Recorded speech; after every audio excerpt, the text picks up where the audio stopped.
Dear students, నా పేరు అనంతారపు Krishnaiah sir. మీరు మొదటిసారిగా శ్రీ సాయి కోచింగ్ సెంటర్ కోదాడ వారి యూట్యూబ్ ఛానల్ని తొలిసారిగా చూస్తున్నట్లయితే సబ్స్క్రైబ్ చేయండి, లైక్ చేయండి, మీ ఫ్రెండ్స్కి షేర్ చేయండి. మీ యొక్క అభిప్రాయాలను కామెంట్ బాక్స్లో తెలియజేయండి. ఈరోజు మీ ముందుకు డైలీ కరెంట్ అఫైర్స్ విభాగంలో అఖిలపక్షంతో జరిగిన సమావేశంలో సింధు జలాల ఒప్పందం నిలుపుదల చేయటం జరిగింది. ఎందుకు నిలుపుదల చేశారు మరియు సింధు నది గురించి వివరాలను తెలుసుకుందాం. మినీ స్విట్జర్లాండ్గా పేరొందిన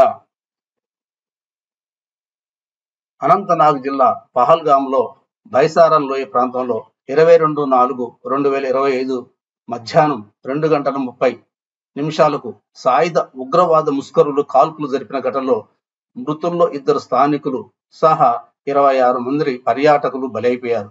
20 మందికి పైగా క్షతగాత్రులైనారు. పాకిస్తాన్ కేంద్రంగా ఉగ్ర కార్యకలాపాలు నిర్వహిస్తున్న లష్కర్ తయ్యబా అనుబంధ విభాగం ద రెసిస్టెన్స్ ఫ్రంట్ ఈ దాడికి తెగబడ్డట్లు ప్రకటించుకున్నారు. ఉగ్రవాదుల దాడి నేపథ్యంలో సౌదీ అరేబియాలో పర్యటనలో ఉన్న ప్రధాని నరేంద్ర మోడీ హుటాహుటిన పర్యటనను కుదించుకుని ఢిల్లీకి వచ్చేశారు. అమెరికా అధ్యక్షుడు బిల్ క్లింటన్ 2000 మార్చి 20న భారత పర్యటనలో జరిగినప్పుడు కూడా ఇలాంటి సంఘటన జరగటం గమనార్హం.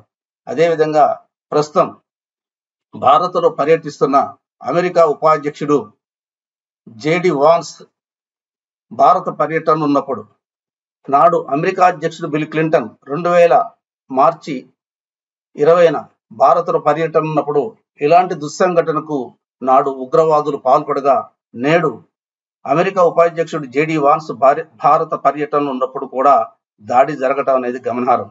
ఉగ్రవాదానికి పాక్ మద్దతు ఇవ్వడం మానుకునేదాకా 1960లో కుదుర్చుకున్న సింధు జలాల ఒప్పందం అమలును అఖిలపక్ష సమావేశంలో నిలిపివేస్తూ భారత ప్రభుత్వం నిర్ణయం తీసుకున్న వేళ సింధు జలాల ఒప్పందం విషయం గురించి మనం పూర్తిగా తెలుసుకుందాం. ఏప్రిల్ 22, 2025న జమ్మూ కాశ్మీర్లోని పహల్గామ్లో జరిగిన ఉగ్రవాద దాడి నేపథ్యంలో భారతదేశం సింధు జలాల ఒప్పందాన్ని తాత్కాలికంగా నిలిపివేస్తున్నట్లు భారత ప్రభుత్వం ప్రకటించడం జరిగింది. కానీ గతంలో భారతదేశానికి పాకిస్తాన్కి మధ్య 1965, 1971, 1999లో యుద్ధాలు జరిగిన పలుమార్లు ఉద్రిక్తలు నెలకొన్న సింధు జలాల ఒప్పందం అనేది నిరాటంకంగా కొనసాగడం అయితే ఈ చర్య యొక్క పూర్తి ప్రభావం మరియు ఒప్పందం యొక్క భవిష్యత్తు వేచి చూడవలసిందే. సింధు జలాల ఒప్పందం ఇరు దేశాల మధ్య జల వనరుల నిర్వహణలో ఒక కీలకమైన అంశంగా కొనసాగుతుంది. మరి ఈ సింధు నది ఒప్పందం గురించి మనం తెలుసుకోవాలంటే ఇది భారతదేశానికి స్వాతంత్రం వచ్చిన తర్వాత ఇది 1960లో ప్రపంచ బ్యాంకు మధ్య వర్తిత్వంలో సింధు నది జలాల ఒప్పందం అనేది జరిగింది. ఆ ఒప్పందం నుంచి నేడు భారతదేశం పూర్తిగా ఆ సింధు నది జలాల ఒప్పందాన్ని నిలుపుదల చేయటం జరిగింది. మరి ఎందుకు చేశారు ఏమిటి అనేది మనం ఇంతకుముందు తెలుసుకున్నాం. ప్రస్తుతం మన సింధు నది అనేది సింధు నదిని గురించి మనం పూర్తిగా తెలుసుకుందాం. సింధు నదిని ఆంగ్లంలో ఇండస్ అంటారు. ఇండస్ పేరు మీదగానే మన దేశానికి ఇండియా అనే పేరు వచ్చింది. సింధు నది భారత ఉపఖండంలో ఒక ముఖ్యమైన నది. ఇది టిబెట్లోని కైలాస పర్వత శ్రేణిలో మానస సరోవరం దగ్గర బోకార్చు అనే యమనీ నది వద్ద జన్మిస్తుంది. మరి సింధు నది అదేవిధంగా గంగా, బ్రహ్మపుత్ర నదులని మన జీవనదులు అంటాం. జీవనదులు అంటే ఏమిటంటే సంవత్సరం పొడవునా నీటితో ప్రవహించే నదులను జీవనది అంటాం. మరి ఎందుకు సంవత్సరం పొడవుతుందంటే వర్షాకాలంలో వర్షపు నీరుతోటి, అదేవిధంగా వేసవి కాలంలో మంచు కరిగి నీరుగా ఇది ప్రవహించటం వలన వీటిని జీవనదులుగా మనం పేర్కొంటాం. మరి ఇది సింధు నది అనేది భారతదేశంలో ఎక్కడ ప్రవేశిస్తుందంటే లద్దాఖ్లోని తాంచోక్ ప్రాంతం వద్ద ఇండియాలోకి ప్రవేశిస్తుంది. సింధు నది ప్రవాహం టిబెట్లోని కైలాస పర్వతం శ్రేణి వద్ద బొకార్చు యమునీ నది వద్ద జన్మించి ఇది భారతదేశంలోకి ప్రవేశిస్తుంది. టిబెట్లో దీన్ని సింగి ఖంబాన్ అంటారు. అంటే సింగి ఖంబాన్ అంటే ఏంటంటే సింహపు నూరు. ఇది పాకిస్తాన్లోని బాల్టిస్తాన్ మరియు గిల్గిట్ ప్రాంతాల గుండా ప్రవహించి కాల్బాగ్ వద్ద పంజాబ్ మైదానంలోకి ఇది ప్రవేశిస్తుంది. ఇది సముద్ర మట్టానికి ఎన్ని మీటర్ల ఎత్తులో ఇది జన్మిస్తుందంటే 5180 మీటర్ల ఎత్తులో సింధు నది అనేది జన్మిస్తుంది. సింధు నది ప్రవహించే మొత్తం దూరం ఎంత అంటే 2880 కిలోమీటర్లు. భారతదేశంలో సింధు నది ప్రవహించే దూరం ఎంత అంటే 709 కిలోమీటర్లు. సింధు నది మొత్తం పరివాహక ప్రాంతం ఎన్ని చదరపు కిలోమీటర్లు అంటే 11,65,000 చదరపు కిలోమీటర్లు. ఇండియాలో సింధు నది పరివాహక ప్రాంతం ఎంత అంటే 3,21,000 చదరపు కిలోమీటర్లు. సింధు నది లద్దాఖ్ పర్వతాలు, జస్కర్ పర్వతాల మధ్య ప్రవహించి పాకిస్తాన్లోని తర్బులా మైదానంలోకి ప్రవేశిస్తుంది. సింధు నది జమ్మూ కాశ్మీర్, పంజాబ్ మరియు సింధు ప్రాంతాల గుండా ప్రవహించి పాకిస్తాన్లోని కరాచీ వద్ద అరేబియా సముద్రంలో కలుస్తుంది. పాకిస్తాన్లో ఇది అతిపెద్ద నది. దీనిని పాకిస్తాన్ జాతీయ నదిగా వాళ్ళు పేర్కొనడం జరిగింది. ఎందుకంటే ఈ నది వల్లనే వాళ్ళ యొక్క వ్యవసాయ రంగం పూర్తిగా దీనిపై నిర్మించిన ప్రాజెక్టుల ద్వారానే సేద్యం చేయటం జరుగుతుంది. అందువల్ల దీన్ని జాతీయ నదిగా వాళ్ళు పేర్కొనటం అనేది జరిగింది. సింధు నదికి ఉపనదులు అనేవి ఉన్నాయి. ఈ ఉపనదులు అనేది ఎడమవైపు నుంచి ప్రవహించేవి, కుడివైపు నుంచి ప్రవహించే నదులు అనేవి ఉన్నాయి. అవి ఏంటి అంటే ఎడమవైపు నుంచి ప్రవహించే ఉపనదులు ఏంటంటే జీలం, చీనాబ్, రావి, బియాస్, సట్లెజ్, జాస్కార్, సూరు, సోయన్. కుడివైపు నుంచి ప్రవహించే ఉపనదులు షోక్, గిల్గిట్, పూంజా, స్వాత్, కాబూల్, ఖుర్రం, గోమల్, తోచి. మరి సింధు నది పరివాహక ప్రాంతం కలిగిన రాష్ట్రాలు, అదేవిధంగా కేంద్రపాలిత ప్రాంతాలు ఎన్ని? పరివాహక ప్రాంతం కలిగిన రాష్ట్రాలు, కేంద్రపాలిత ప్రాంతాలు ఏందో మనం తెలుసుకుందాం. 3 కేంద్రపాలిత ప్రాంతాలు. ఏది సింధు నది ప్రవహించే సింధు నది పరివాహక ప్రాంతాలు ఏంటి అంటే 3 కేంద్రపాలిత ప్రాంతాలు, 5 రాష్ట్రాలు.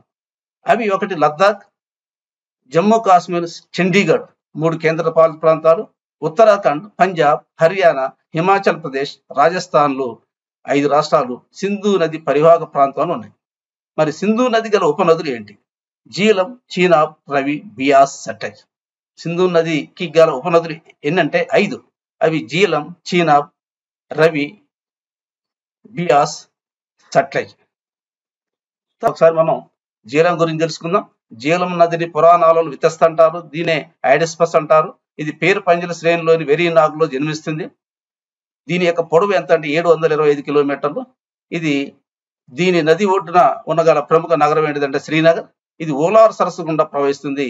జీలం నది గల అతిపెద్ద ఉపనది ఏంటంటే కిషన్ గంగా. దీనిని నీలం నది కూడా అంటారు. ఇది పాకిస్తాన్లోని జాంగ్ జిల్లాలో గల ప్రిమ్ బ్యారేజీ వద్ద చీనాబ్లో కలుస్తుంది. చీనాబ్ ఋగ్వేదంలో అస్కిని అనేది అంటారు. ఇది చంద్రభాగ నదుల కలయిక వల్ల ఏర్పడటం వల్ల దీన్ని చీనాబ్ గల మరొక పేరు ఏంటంటే చంద్రభాగ అనేది అంటారు. చంద్రభాగు నది యొక్క పొడవు ఏంటిదంటే 1180 కిలోమీటర్లు. సింధు గల 5 ఉపనదుల్లో అతిపెద్ద ఉపనది ఏంటంటే చీనాబ్. దీని యొక్క జన్మస్థలం ఎక్కడంటే హిమాచల్ ప్రదేశ్లోని బారాలాప్చల్ కనుమలో ఇది జన్మించింది.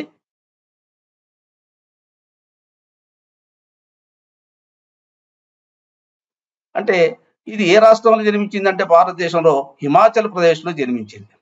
సింధు నదికి గల అతిపెద్ద ఉపనది ఏంటిదంటే చీనాబ్. ఇది పాకిస్తాన్లోని పంచనాడు వద్ద సింధు నదిలో కలుస్తుంది. చీనాబ్ నది అనేది సింధు నదిలో ఎక్కడ కలుస్తుంది అంటే పాకిస్తాన్లోని పంచనాడు వద్ద కలుస్తుంది.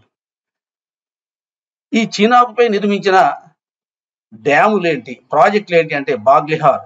ఇది ఇండియా, పాకిస్తాన్ దేశాల యొక్క ఉమ్మడి ప్రాజెక్టు. తర్వాత దూలాస్తి, సలాల్ ప్రాజెక్టులు అనేవి చీనాబ్ నదిపై నిర్మించడం జరిగింది. చీనాబ్ నదిపై నిర్మించిన పవర్ ప్రాజెక్ట్ రేటల్ హైడ్రో ప్రాజెక్ట్. దీన్ని నిర్మిస్తుంటే పాకిస్తాన్ అనేది వ్యతిరేకిస్తుంది. ఏ నదిపై నిర్మిస్తున్న ప్రాజెక్టుని పాకిస్తాన్ వ్యతిరేకిస్తుందంటే చీనాబ్ నదిపై నిర్మిస్తున్న పవర్ ప్రాజెక్టు రేటల్ హైడ్రో ప్రాజెక్టుని పాకిస్తాన్ అనేది వ్యతిరేకించడం అనేది జరుగుతుంది. తర్వాత రావి నదిని సంస్కృతంలో పరూషిణి అంటారు. దీని యొక్క పొడవు 720 కిలోమీటర్లు. రావి నది హిమాచల్ ప్రదేశ్లోని కాంగ్రా జిల్లాలోని కులు కొండల్లోని రోహతంగ కణంలో జన్మిస్తుంది. రావి నది పాకిస్తాన్కి, భారతదేశానికి మధ్య సరిహద్దుగా ప్రవహిస్తుంది. భారతదేశానికి, పాకిస్తాన్కి మధ్య సరిహద్దుగా ప్రవహించే నది ఏంటిదంటే రావి నది. రావి నది ఒడ్డున లాహోర్ పట్టణం ఉండటం వలన దీన్ని లాహోర్ నది కూడా అంటారు.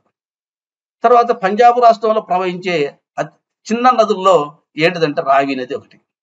రావి నది పాకిస్తాన్లో ఎక్కడ కలుస్తుంది అనేదంటే, రావి నది పాకిస్తాన్లో రంగాపూర్ వద్ద చీనాబ్ నదిలో కలుస్తుంది. రావి నది అనేది ఏ నదిలో కలుస్తుంది అంటే చీనాబ్. చీనాబ్ అనేది ఏంది? సింధు నది గల ఉపనది. మరి తొలివేద కాలంలో రావి నది ఒడ్డున జరిగిన యుద్ధం ఏంటిదంటే దశరాజు యుద్ధం. దశరాజు యుద్ధం అనేది ఏ నది ఒడ్డున జరిగింది తొలివేద కాలంలో అంటే రావి నది ఒడ్డున జరిగింది. ఈ నదిపై నిర్మించిన ప్రాజెక్టులు ఏంటి? Chain dam, Chameli dam, Ranjit Sagar dam. ఈ నదిపై నిర్మించిన ప్రాజెక్టులు ఏమిటంటే chain dam, Chameli dam, Ranjit Sagar dam. Sutlej నదికి ప్రాచీనమైన పేరు శతద్రి. దీని పొడవు 1400 కిలోమీటర్లు. సింధు నదికి సమాంతరంగా ప్రవహించే నది ఏంటిదంటే సట్లెజ్ నది. సట్లెజ్ నది సింధు నది మానస సరోవరంలోని రాకాసి లోయలో జన్మిస్తుంది. ఇక్కడ మనం తెలుసుకోవాల్సింది ఏంటంటే సట్లెజ్ నది సింధు నదికి సమాంతరంగా ప్రవహిస్తుంది. హిమాలయాలలో జన్మించే సింధు నది గల ఉపనది ఏంటిది? సింధు నది గల ఉపనదులు 5 అనేది చెప్పాను. 5 నదుల్లో ఒక్క నది మాత్రమే ఏంటిదంటే హిమాలయాల్లో జన్మిస్తుంది. ఆ నది పేరు ఏంటిదంటే సట్లెజ్. సట్లెజ్ నది ఎక్కడ జన్మిస్తుంది? సట్లెజ్ నది మానస సరోవరంలోని రాకాస్ లోయలో జన్మిస్తుంది. ఇది 3 దేశాలలో ప్రవహిస్తుంది.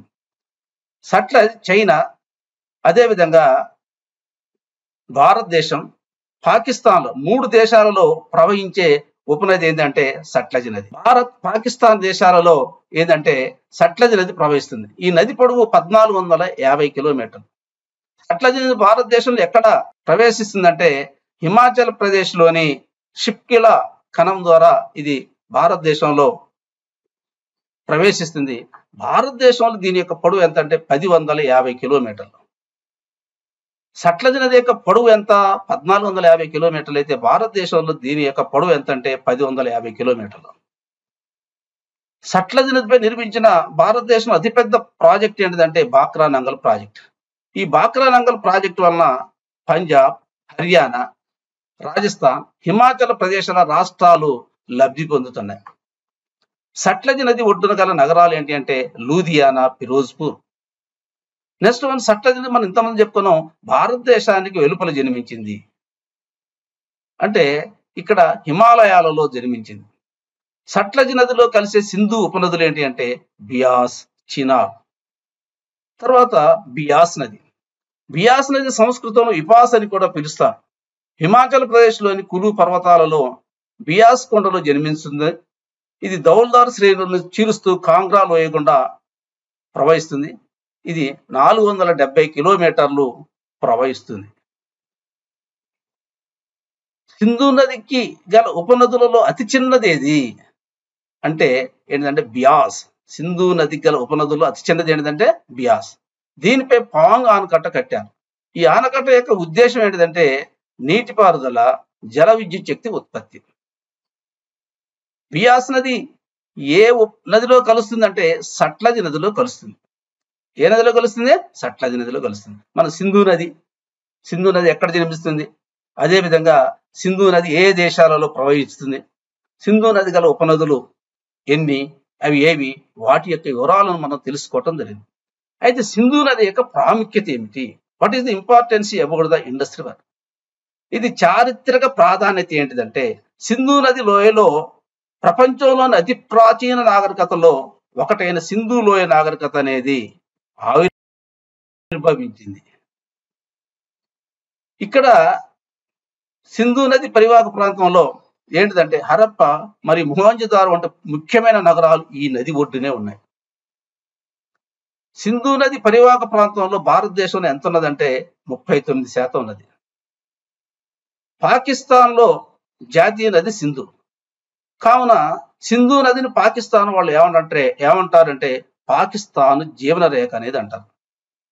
సింధు నది పరివాహక ప్రాంతంలో సగటు వర్షపాతం 896 మిల్లీమీటర్లు. సాంస్కృతిక ప్రాధాన్యత ఏమిటంటే హిందూ మత గ్రంథాలలో సింధు నదిని సింధు పేరుతో అనేక సార్లు ప్రస్తావించారు. హిందూ అనే పేరు ఈ నది నుంచే వచ్చింది. అదే క్రమేణా ఇండియాగా మారటం జరిగింది. ఋగ్వేదంలో ఈ నదిని పవిత్రంగా పేర్కొంటారు. ఈ సింధు నది యొక్క ఆర్థిక ప్రాధాన్యత ఏంటంటే, సింధు నది పరిసర ప్రాంతాలలో వ్యవసాయానికి నీటిని అందిస్తుంది. ఇది పాకిస్తాన్ యొక్క వ్యవసాయ రంగానికి జీవనాధారం. ఈ నదిపై అనేక నీటిపారుదల ప్రాజెక్టులు మరియు జల విద్యుత్ ప్రాజెక్టులు నిర్మించడం అనేది జరిగింది. జీవ వైవిధ్యం. సింధు నది పరివాహక ప్రాంతం అనేక రకాల వృక్ష మరియు జంతు జాతులకు నివాసంగా ఉంది. ఇక్కడ అనేక రకాల చిత్తడి నేలలు మరియు అడవులు ఉన్నాయి. సింధు జలాల ఒప్పందం. సింధు జలాల ఒప్పందం భారతదేశానికి పాకిస్తాన్ మధ్య 1960 సెప్టెంబర్ 19న కరాచీలో జరిగింది. మరి ఈ ఒప్పందం యొక్క సారాంశం ఏంటిది? సింధు జలాల ఒప్పందం అంటే ఏంటంటే, సింధు నది మరియు దాని ఉపనదుల జలాల వినియోగానికి సంబంధించిన ఒక ముఖ్యమైన ఒప్పందం. ప్రపంచ బ్యాంకు మధ్యవర్తిత్వంతో 1960లో సెప్టెంబర్ 19న కరాచీలో ఈ ఒప్పందం అనేది జరిగింది. అప్పటి భారత ప్రధాని జవహర్లాల్ నెహ్రూ, పాకిస్తాన్ అధ్యక్షుడు ఆయూబ్ ఖాన్ ఈ ఒప్పందంపై సంతకాలు చేయడం జరిగింది. మరి ఈ ఒప్పందంలో ఉన్న ముఖ్యమైన అంశాలు ఏమిటి? సింధు నది వ్యవస్థలో 6 నదులను తూర్పు మరియు పశ్చిమ నదులుగా విభజించారు. సింధు నది వ్యవస్థలోనే 6 నదులను తూర్పు మరియు పశ్చిమ నదులుగా విభజించారు. తూర్పు నదులు అంటే ఏమిటంటే రావి, బియాస్ మరియు సట్లెజ్ నదులపై భారతదేశానికి పూర్తి హక్కు అనేది ఉన్నది. మరి పశ్చిమ నదులు అంటే ఏమిటి? సింధు, జీలం మరియు చీనాబ్ నదులపై పాకిస్తాన్కి ఎక్కువ హక్కు ఉన్నది. ఇక్కడ ఈ పశ్చిమ నదుల్లో ఉన్న నీటిని కూడా భారతదేశం అనేది గృహ అవసరాలకి, వ్యవసాయానికి మరియు జల విద్యుత్ ఉత్పత్తి వంటి కొన్ని అవసరాల కోసం ఉపయోగించుకోవచ్చు. ఈ ఒప్పందం అనేది తప్పనిసరిగా కొన్ని నియమ నిబంధనలకి లోబడి ఉంటుంది. ఈ ఒప్పందం ప్రకారం భారతదేశానికి తూర్పు నుండి వచ్చే నీటిలో దాదాపు 20% మరియు పాకిస్తాన్ పశ్చిమ నదుల నుండి వచ్చే నీటిలో దాదాపు 80% లభిస్తుంది. ఈ ఒప్పందం సక్రమంగా అమలు కావడానికి ఏంటిదంటే ఒక కమిటీ అనేది కూడా ఉన్నది. అంటే ఈ ఒప్పందం అమలును పర్యవేక్షించడానికి మరియు సమస్యలను పరిష్కరించడానికి ఇరు దేశాల కమిషనర్లతో కూడిన శాశ్వత సింధు కమిషన్ అనేది కూడా ఏర్పాటు చేయడం జరిగింది. మరి ఈ కమిషన్ ఏం చేయాలి అనేది అంటే, ఈ కమిషన్ ఏడాదికి ఒకసారి సమావేశం కావాలి. నీటి వినియోగంపై ఏదైనా భేదాభిప్రాయాలు తలెత్తితే వాటిని పరిష్కరించడానికి ఒక నిర్దిష్ట యంత్రాంగం కూడా ఒప్పందంలో పొందుపరచబడింది. మరి ఈ యంత్రాంగం అనేది 3 స్థాయిల్లో ఉన్నది. ఈ యంత్రాంగం అనేది 3 స్థాయిలో ఉన్నది. ఒకటి, శాశ్వత సింధు కమిషన్ ద్వారా పరిష్కారం కావాలి. ఏదైనా సమస్య గట్టొస్తే శాశ్వత సింధు కమిషన్ ద్వారా పరిష్కారం కావాలి. ఒకవేళ దాని నుంచి ఆ సమస్యకు పరిష్కారం గట్టా లభ్యం కాకపోతే ప్రభుత్వ స్థాయిలో చర్చల ద్వారా పరిష్కారం చేసుకోవాలి. దీనితోటి కూడా సమస్యను పరిష్కారం గట్ట కాకపోతే ప్రపంచ బ్యాంకు నియమించిన తటస్థ నిపుణుడు లేదా ఆర్బిట్రేషన్ కోర్టు ద్వారా పరిష్కారం చేసుకోవాలి. ఈ సింధు జలాల ఒప్పందం యొక్క ప్రాముఖ్యత ఏంటంటే, ఈ ఒప్పందం అనేది ఇరు దేశాల మధ్య నీటి పంపకానికి సంబంధించి ఒక స్పష్టమైన చట్టాన్ని అందించింది. దశాబ్దాలుగా ఇరు దేశాల మధ్య అనేక యుద్ధాలు మరియు ఉద్రిక్తలు ఉన్నప్పటికీ ఈ ఒప్పందం నిలబడటం అనేది ఒక చారిత్రక విశేషం. ఇది ప్రపంచంలోనే అత్యంత విజయవంతమైన జలాల పంపకం ఒప్పందాలలో ఒకటిగా పరిగణించబడుతుంది. పాకిస్తాన్ వ్యవసాయ రంగం ఎక్కువగా సింధు నది జలాలపైనే ఆధారపడి ఉంది. ఈ ఒప్పందం వారికి నీటి లభ్యతను నిర్ధారిస్తుంది. భారతదేశం కూడా తన నీటి అవసరాలను తీర్చుకోవడానికి ఈ ఒప్పందం ద్వారానే నీటిని వినియోగించుకుంటుంది. డియర్ ఫ్రెండ్స్, మీరు దీన్ని పదే పదే మీరు వీక్షించినట్లయితే ఈ సింధు నది జలాల ఒప్పందంపై, సింధు నది గురించి, సింధు నది యొక్క ఉపనదుల గురించి, వీటిపై నిర్మించిన ప్రాజెక్టుల గురించి పూర్తి అవగాహన అనేది ఏర్పడుతుంది. కాబట్టి తప్పనిసరిగా దీన్ని స్కిప్ చేయకుండా చూడండి. నెక్స్ట్ వన్, ఈ వీడియోని మీరు మొదటిసారిగా చూస్తున్నట్లయితే సబ్స్క్రైబ్ చేయండి, లైక్ చేయండి, మీ ఫ్రెండ్స్కి షేర్ చేయండి. అదేవిధంగా మీ యొక్క అభిప్రాయాలని కామెంట్ బాక్స్లో పోస్ట్ చేయండి. Thank you for watching.